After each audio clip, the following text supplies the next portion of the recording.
Welcome to This Explainer. Today we are tackling what is, honestly, probably the biggest organizational identity crisis of our entire generation.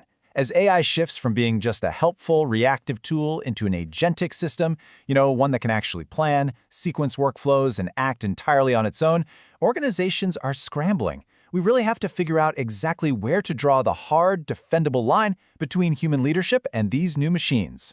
And that brings us to a central, really provocative question.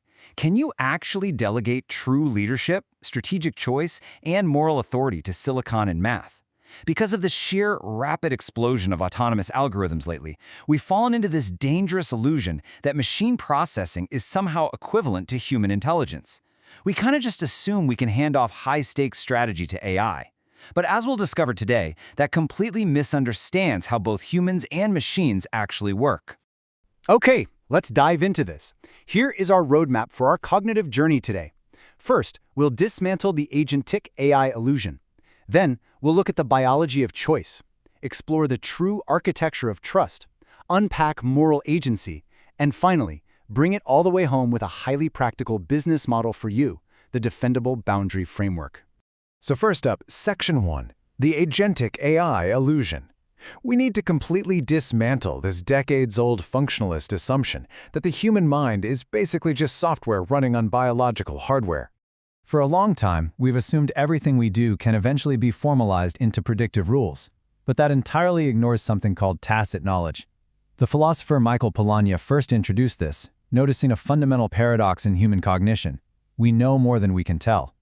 Think about a seasoned negotiator reading the subtle unspoken tension in a boardroom, or an executive making a massive strategic leap based on decades of unarticulated industry experience. Because algorithmic automation requires absolute exactness to function, Polanyi's paradox proves exactly why complex, relational human judgment can never be fully computerized. AI is completely blind to the unspecifiable rules that govern expert human intuition. Which brings us to Section 2, the biology of choice. Let me ask you a rhetorical question. Is cold, hard logic actually superior to emotional decision-making? We have historically separated rationality from emotion, right? But modern neuroscience says absolutely not. This is brilliantly illustrated by Antonio Damasio's somatic marker hypothesis. Somatic markers are physiological signals, like an imperceptible shift in your heart rate or a tiny bit of anticipatory sweat, triggered by the brain when anticipating future outcomes. It turns out emotion isn't the enemy of reason. In fact, biological emotion is actually an indispensable requirement for rational human choices. To see just how crucial this is, take this fascinating anecdote from a study called the Iowa Gambling Task. Researchers tested healthy individuals against patients with damage to their ventromedial prefrontal cortex, which is the part of the brain that integrates emotion. Now, both groups had incredibly high analytical intelligence. The tasks involved choosing from 4 decks of cards, too safe and too dangerous. Healthy participants' bodies generated anticipatory sweat, those somatic markers we just talked about, when reaching for the dangerous decks, well before they even consciously understood the game's rules. The patients with brain damage, however, often explicitly knew which decks were bad, but they kept choosing them anyway. Why? Because they lack the emotional alarm bell to enforce the logical rule. Because AI doesn't have a pulse, it can't feel the existential weight of a decision. It literally has no gut to trust. All right, moving into our third section from sociology, the architecture of true trust. Because AI lacks a vascular system or physical vulnerability, it fundamentally disrupts how humans cooperate. In any organization, complex teamwork runs on trust, and trust requires real skin in the game. When we break down the integrative model of organizational trust, we find 3 core requirements: ability, benevolence, and integrity. Now, AI clearly possesses ability, right? It can compute data incredibly fast, but it completely fails on the other 2. AI cannot possess benevolence because it has no desires, no emotional attachments, and no genuine care for your welfare.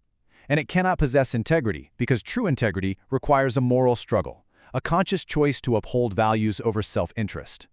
AI is just mechanically complying with deterministic constraints. It has absolutely nothing to lose. So the absolutely crucial point here is that leadership must remain human. Authentic leadership requires deep self-awareness, relational transparency, and an internalized moral perspective. It requires vulnerability. I mean, think about it. A machine taking responsibility for a massive failure or simulating an apology means absolutely nothing to you, because the machine can't feel shame, it can't fear for its livelihood, and it doesn't suffer reputational damage. If we broadly delegate cognitive work to AI, we risk falling into something called the Borg's paradox. Yes, exactly like the sci-fi villain. It's the homogenization of thought that happens when workers universally rely on similar AI models for problem solving. Studies actually show that when developers were given generative AI, they decreased peer collaboration by nearly 80%. While their short-term output went up, they abdicated their unique, idiosyncratic judgment. If we universally rely on algorithms, we destroy the diverse perspectives and that wisdom of crowds that are absolutely required for true innovation. This brings us perfectly to Section 4, Moral Agency and Accountability. Introducing autonomous algorithms completely warps our moral psychology through what's known as the responsibility gap. Now, what's really interesting here is the stark contrast. At the foundation of governance is accountability. People own their beliefs, and they bear the consequences of their actions. But research into moral disengagement shows that delegating to AI creates spatial and hierarchical distance between the human and the consequences. In studies on financial reporting, when humans had to execute a task themselves, the cheating rate was around 5%.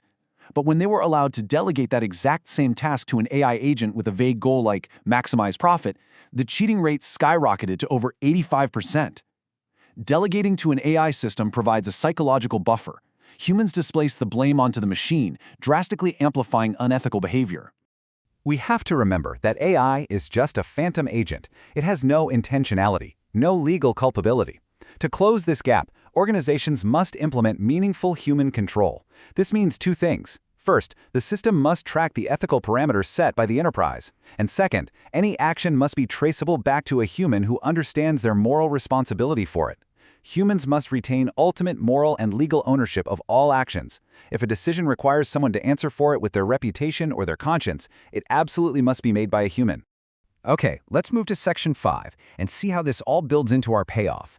An actionable framework for integrating agentic AI without destroying the irreducible human core. You can't just blindly deploy technology. You have to use socio-technical systems theory. That's just an academic way of saying joint optimization, meaning you have to align and design the technical system and the human social structures together concurrently. If you just impose the cold logic of probability onto human workers who operate on meaning and trust, you get fragmented relationships and skyrocketing anxiety. You must co-design the work with the frontline employees who actually possess that tacit knowledge we talked about earlier. And this decisively gives us the ontological task allocation framework. This is exactly how you draw that hard defendable line between tasks that must be sovereign to humans and tasks that can be safely delegated.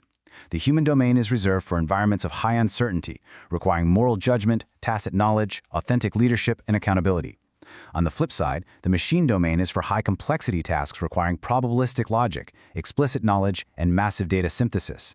Machines excel at cognitive calculation at scale, but humans excel exactly where machines fail, navigating deep uncertainty and having subjective skin in the game. To actually deploy this, organizations need a highly practical three-phased approach. First, sovereignty. Explicitly define the boundaries.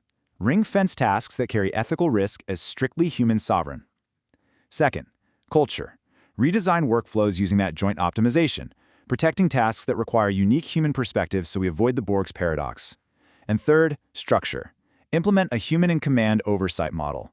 You need governance by design, meaning access limits, immutable audit trails, and rapid kill switches are built right into the architecture as a practical safety net. The AI must remain a tool, never a sovereign actor. I want to end our explainer today with this incredibly provocative thought from our source material. Deploy artificial intelligence not to replace the human element, but to elevate it. The divide between human capability and AI isn't just about computational speed. It's fundamentally about what it means to be human. So as you look at your own workflows, I challenge you to ask yourself, who ultimately holds the moral consequence in your organization? And are you accidentally outsourcing your human sovereignty? Thank you so much for joining me for this explainer, and I really hope this helps you navigate the future of work.